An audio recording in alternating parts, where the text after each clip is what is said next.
Today I would like first to remind you how events that take place behind the veil of appearance, outside the physical sense-perceptible world, can be described in pictorial terms.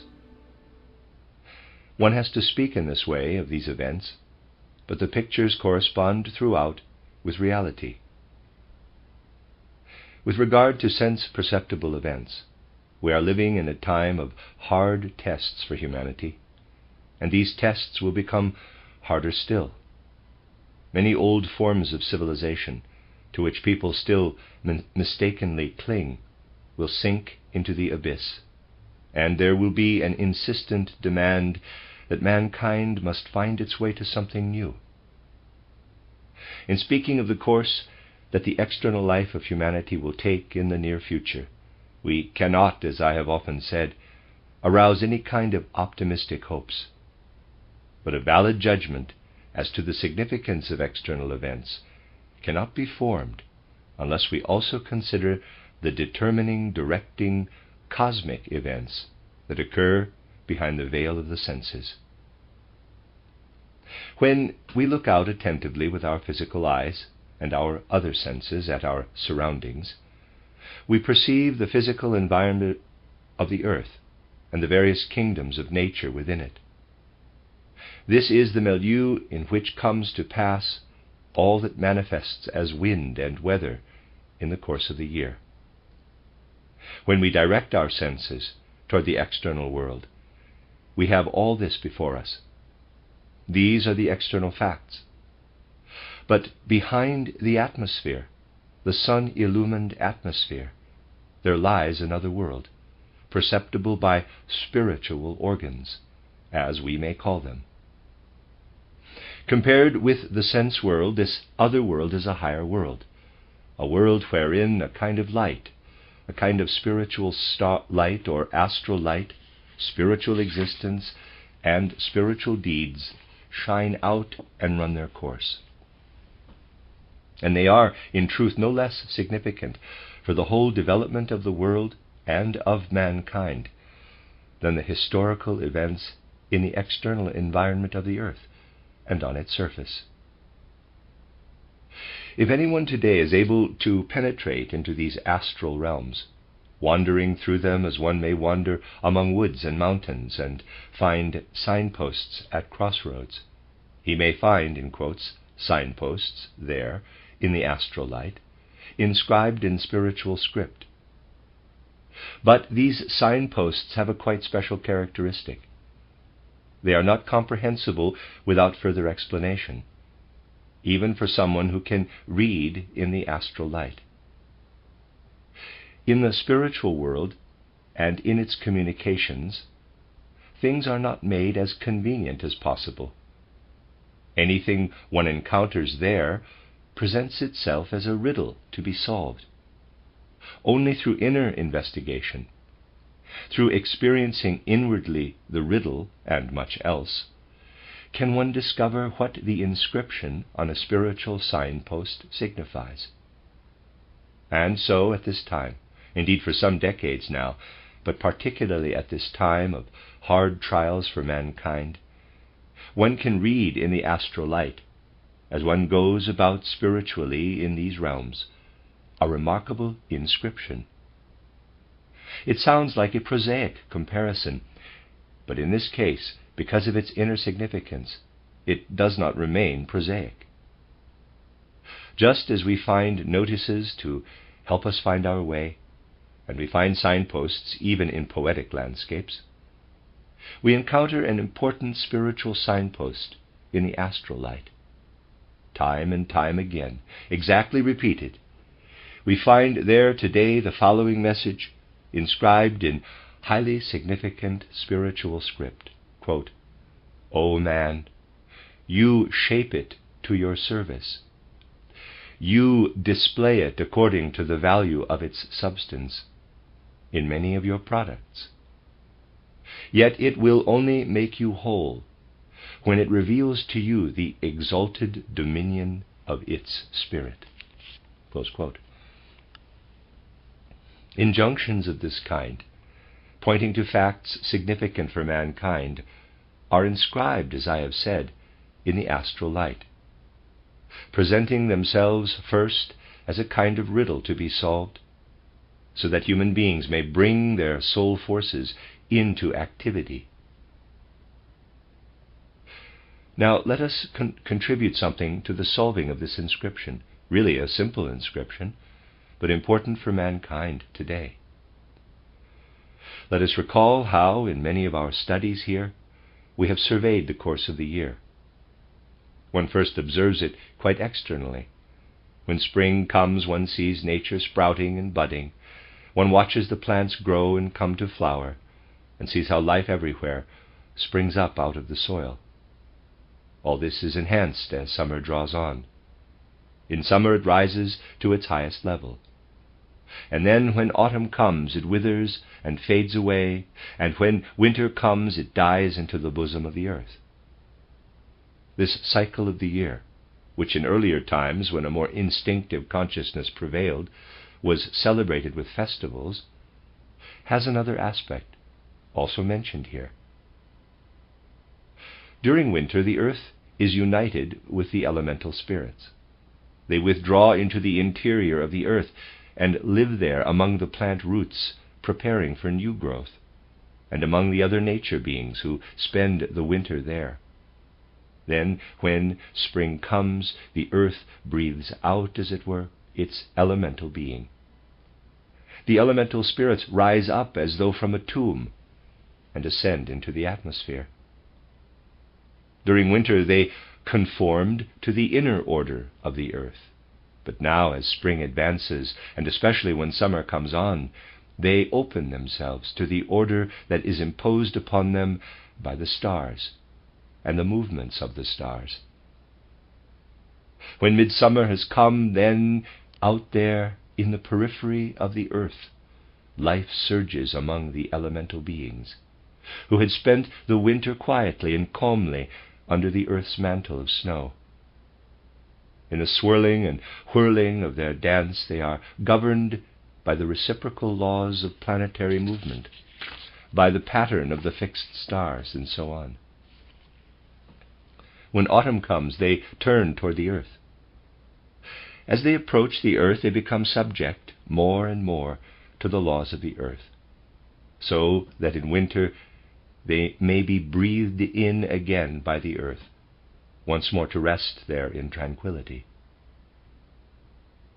Anyone who can thus experience the cycle of the year feels that his whole human life is wonderfully enriched. Today, and for some time past, a person normally experiences, though but dimly, half-consciously, only the physical etheric processes of the body taking place within his skin. He experiences his breathing, the circulation of his blood. Everything that takes its course outside, in wind and weather during the year, all that lives in the sprouting of the seed forces, the fruiting of the earth forces, the brilliance of the sun forces, all this is no less significant and decisive for the whole life of a human being, even though he is not conscious of it, than the breathing and blood circulation which goes on inside his skin. As the sun rises over any region of the earth, we share in what it brings out by means of its warmth and light. And when a person accepts anthroposophy in the right sense, not reading it like a sensational novel, but so that what it imparts fills his mind and heart, then he gradually educates himself, heart and soul, to experience all that goes on outside in the course of the year. Just as during a day we experience early freshness, readiness to work in the morning, then the onset of hunger and weariness in the evening, and just as we can sense the inner life and activity of the forces and substances within our skin, so by taking to heart anthroposophical ideas, entirely different from the usual descriptions of sense-perceptible events, we can prepare our souls to become open to the activities that go on outside in the course of the year. We can deepen more and more this empathy with sympathetic participation in the cycle of the year. and we can enrich it so that we do not live so cut off within our skin, letting the outer world pass us by. But on the contrary, we can enrich our experience so that we feel ourselves living in the blossoming of every flower, in the breaking open of the buds, in that wonderful secret of the morning, in the glistening of dewdrops, in the rays of the sun. In these ways we can get beyond the dull, conventional way of reacting to the outer world, merely by putting on our overcoat in winter and lighter clothes in summer and taking an umbrella when it rains. When we overcome a prosaic attitude and learn to experience the interweaving activities, the ebb and flow of nature, only then do we really understand the cycle of the year. Then when spring passes over the earth and summer is drawing near, we will be heart and soul in the midst of it. We will perceive how the sprouting and budding life of nature unfolds, how the elemental spirits whir and whirl in a pattern laid down for them by planetary movements. And then in the time of high summer, we too will widen our experience to share in the life of the cosmos. Certainly this damps down our own inner life, but at the same time our summer experiences lead us out in a cosmic waking sleep, one might say, to enter into the activities of the planets. Today, generally speaking, people feel they can enter into the life of nature only in the season of growth, of germination and budding, flowering and fruiting. Even if they cannot fully experience all this, they have more sympathetic awareness of it than of the autumn season of fading and withering. But in truth, we deserve to rejoice in the season of spring growth only if we can enter also into the time when summer wanes and autumn approaches, the season of sinking down and dying that comes with winter. And if at midsummer we rise inwardly in a cosmic waking sleep with the elemental beings to the regions where planetary activity in the outer world can be inwardly experienced, then we ought also to sink ourselves down under the frost and snow mantle of winter, so that we enter into the secrets of the womb of the earth during midwinter, and we ought to participate in the fading and dying off of nature when autumn begins.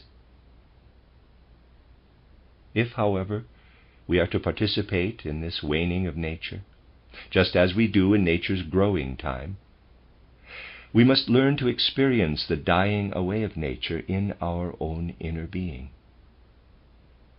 For if a person becomes more sensitive to the secret workings of nature, and thus participates actively in nature's germinating and fruiting, it follows that he will also livingly experience the effects of autumn in the outer world. But it would be comfortless for a human being if he could experience this only in the form it takes in nature, if he were to come only to a nature consciousness concerning the secrets of autumn and winter as he readily does concerning the secrets of spring and summer. When the events of autumn and winter draw on, when Michaelmas comes, he certainly must enter sensitively into the processes of fading and dying. But he must not, as he does in summer, give himself over to nature consciousness. On the contrary, he must then devote himself to self-consciousness. In the time when external nature is dying, he must oppose nature consciousness with the force of self-consciousness. And then the form of Michael stands before us again.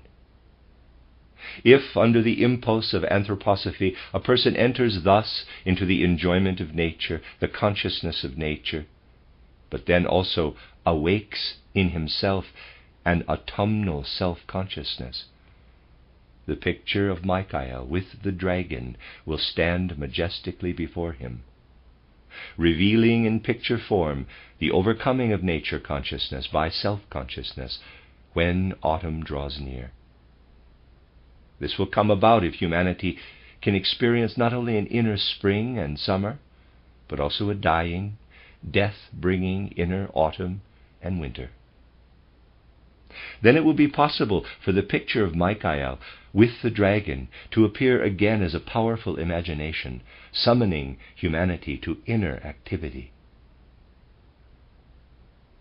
For a person who, through present-day spiritual knowledge, wrestles his way through to an experience of this picture, it expresses something very powerful. For when, after St. John's tide, July, August, and September draw on, he will come to realize how he has been living through a waking sleep of inner planetary experience, in company with the Earth's elemental beings, and he will become aware of what this really signifies. It signifies an inner process of combustion, but we must not picture it as being like external combustion. All the processes that take a definite form in the outer world take place also within the human organism, but in a different way. And so it is a fact that the changing course of the year is reflected in these inner processes. The inner process that occurs during high summer is a permeation of the organism by what crudely may be described in the material world as sulfur. When a person lives with the summer sun and its effects, he experiences a sulfurizing process in his physical etheric being. The sulfur that he bears within him as a useful substance has a special importance for him in high summer, quite different from its importance at other seasons. It becomes a kind of combustion process. It is natural for mankind that the sulfur process in us at midsummer should be specially enhanced. Material substances and different beings have secrets not dreamt of by materialistic science. Everything physical, etheric in us is thus glowed through at midsummer with inward sulfur fire, to use Jakob Böhme's expression. It is a gentle, intimate process, imperceptible to ordinary consciousness. But, as is generally true of other such processes, it has a tremendous, decisive significance for events in the cosmos. Although this sulfurizing process in human bodies at midsummer is so mild and gentle and imperceptible to mankind itself, it has a very great importance for the evolution of the cosmos. A great deal happens out there in the cosmos when, in summer, human beings shine inwardly with the sulfur process. It is not only the physically visible glowworms, Johanneskäferchen, which shine out toward St. John's Day. For other planets, the inner being of mankind then begins to shine, becoming visible as a being of light to the etheric eyes of other planetary beings, EYES. That is the sulfurizing process. At the height of summer, human beings begin to ray out into cosmic space as brightly for other planetary beings as glowworms shine with their light in the meadows at St. John's time. From the standpoint of the cosmos, this is a majestically beautiful sight.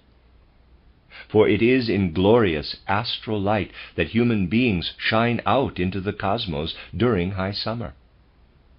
But at the same time, it gives occasion for the Ahrimanic power to draw near to mankind. For this power is very closely related to the sulfurizing process in the human organism. We can see how, on the one hand, human beings shine out into the cosmos in the St. John's light, and on the other hand, how the dragon-like serpent form of Ahriman winds its way among the human beings, shining in the astral light, and tries to ensnare and embrace them, to draw them down into the realm of subconscious sleep and dreams.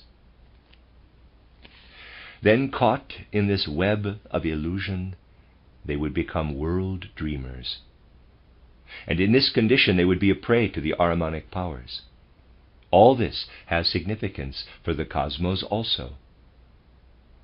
And when in high summer From a particular constellation, meteors fall in great showers of cosmic iron. Then this cosmic iron, which carries an especially powerful healing force, is the weapon which the gods bring to bear against Ahriman, as, dragon-like, he tries to coil round the shining forms of human beings. The force which falls on the earth in meteoric iron is indeed a cosmic force, whereby the higher gods endeavor to gain a victory over the Ahrimanic powers when autumn comes on. And this majestic display in cosmic space, when the august meteor showers stream down into human beings shining in the astral light, has its counterpart, so gentle and apparently so small, in a change that occurs in the human blood. This human blood, which is in truth not so material as present-day science imagines, but is permeated throughout by impulses of soul and spirit, is rayed through by the force that is carried as iron into the blood, and wages war there on anxiety, fear, and hate. The processes set going in every blood corpuscle, when the force of iron shoots into it, are the same, on a minute human scale, as those which take place when meteors fall in a shining stream through the air. This permeation of human blood by the anxiety-dispelling force of iron drives fear and anxiety out of the blood. And so as the gods with their meteors wage war on the spirit who would like to spread fear over all the earth by way of his coiling serpent form, and they cause iron to irradiate this fear-tainted atmosphere which is at its peak when autumn approaches or when summer wanes, so the same process occurs inwardly in human beings when their blood is permeated with iron. We can understand these things only if on the one hand we understand their inner spiritual significance, and on the other we recognize how the sulfur process and the iron process in mankind are connected with corresponding events in the cosmos. A person who looks out into space and sees a shooting star should say to himself, with reverence for the gods, quote, "What is happening in the great expanse of space has its minute counterpart continuously in myself. Out there are the shooting stars, while in every one of my blood corpuscles iron is taking form. My life is full of shooting stars, miniature shooting stars." Close quote. And this inner fall of shooting stars, which in truth signifies the life of the blood, is especially important when autumn approaches, when the sulfur process is at its peak. For when human beings are shining like glowworms in the way I have described, then the counterforce is present also, for millions of tiny meteors are scintillating inwardly in their blood. This is the connection between the inner man and the universe. And then we can see how, especially when autumn is approaching, there is a great raying upward of sulfur from the nerve system toward the brain. One could say that the whole human being can then be seen as a sulfur-illuminated phantom.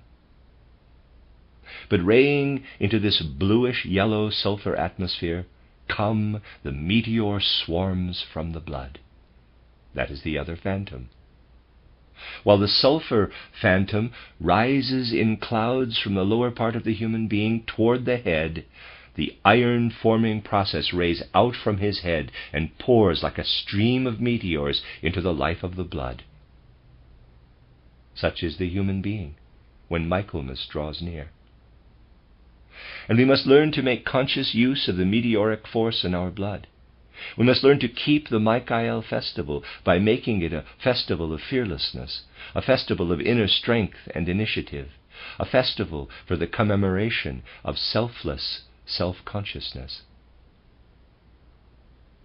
Just as at Christmas we celebrate the birth of the Redeemer, and at Easter the death and resurrection of the Redeemer, And as at St. John's Tide we celebrate the outpouring of human souls into cosmic space, so at Michaelmas, if the Michael festival is to be rightly understood, we must celebrate what lives spiritually in the sulfurizing and meteorizing process within us, and should appear to human consciousness in its whole soul-spiritual significance, especially at Michaelmas. Then a person can say to himself, quote, "You will be master of this process, which otherwise takes its natural course outside your consciousness, if, just as you bow down thankfully before the birth of the Redeemer at Christmas and experience Easter with deep inner response, you learn to experience how at this autumn festival of Michael there should grow in you everything that opposes love of ease, opposes anxiety, and encourages the unfolding of inner initiative and free, strong, courageous will." Close quote. The festival of strong will. That is how we should conceive of the Michael festival. If that is done, then if nature knowledge is true, spiritual human self-consciousness, the Michael festival will shine out in its true colors. But before mankind can think of celebrating the Michael festival, there will have to be a renewal in human souls.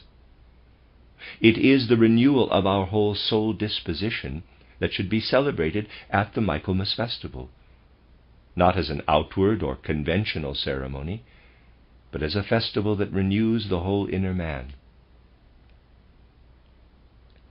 Then out of all I have described, the majestic image of Michael and the dragon will arise once more.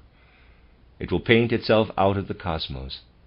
The dragon paints itself for us, forming its body out of bluish-yellow sulfur streams.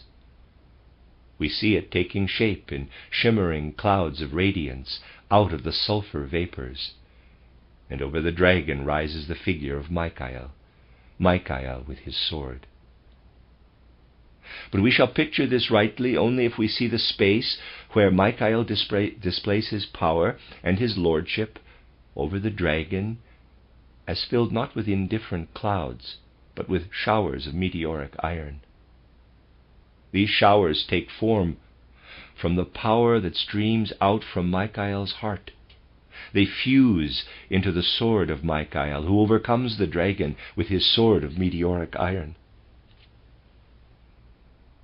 If we understand what is happening in the universe and in mankind, then the cosmos itself will paint from out of its own forces. Then the artist does not lay on this or that color arbitrarily, but in harmony with divine powers and with the world that expresses their being, he paints the whole being of Michael and the dragon as it can hover before one. A renewal of the old pictures comes about if one can paint out of direct contemplation of the cosmos. Then the pictures will show what is really there, and not what fanciful individuals may somehow imagine to be a picture of Michael and the dragon.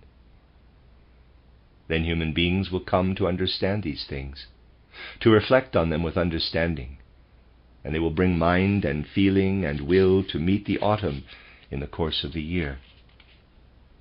Then at the beginning of autumn, at the Michael festival, the picture of Michael with the dragon will confront us as a stark challenge, a strong spur to action, which must work on us in the midst of the events of our times.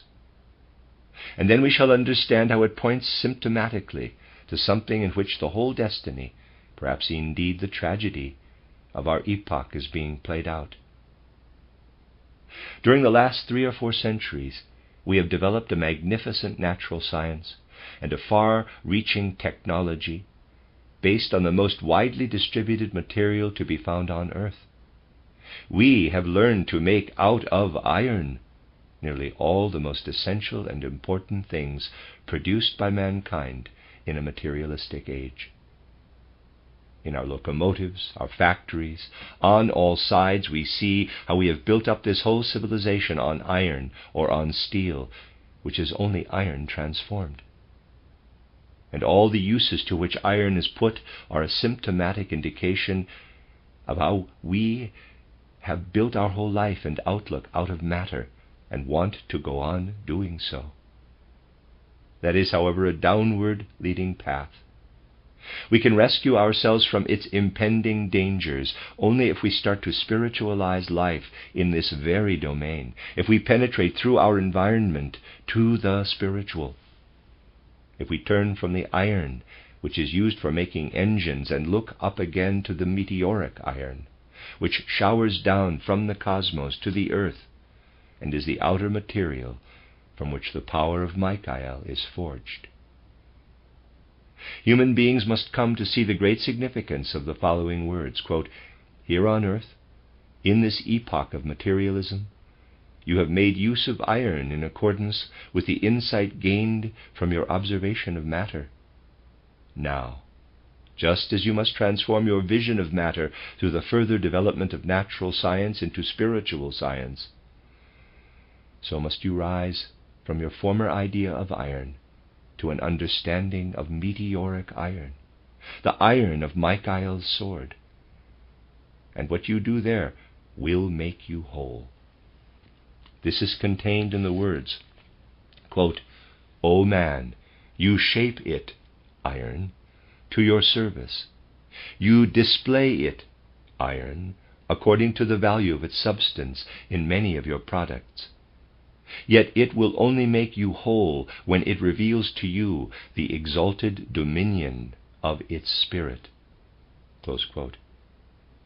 That is, the exalted dominion of Michael, with the sword that will weld itself together in cosmic space out of meteoric iron, when our materialistic civilization becomes capable of spiritualizing the power of iron into the power of Michael iron, which gives us self-consciousness in place of mere nature consciousness.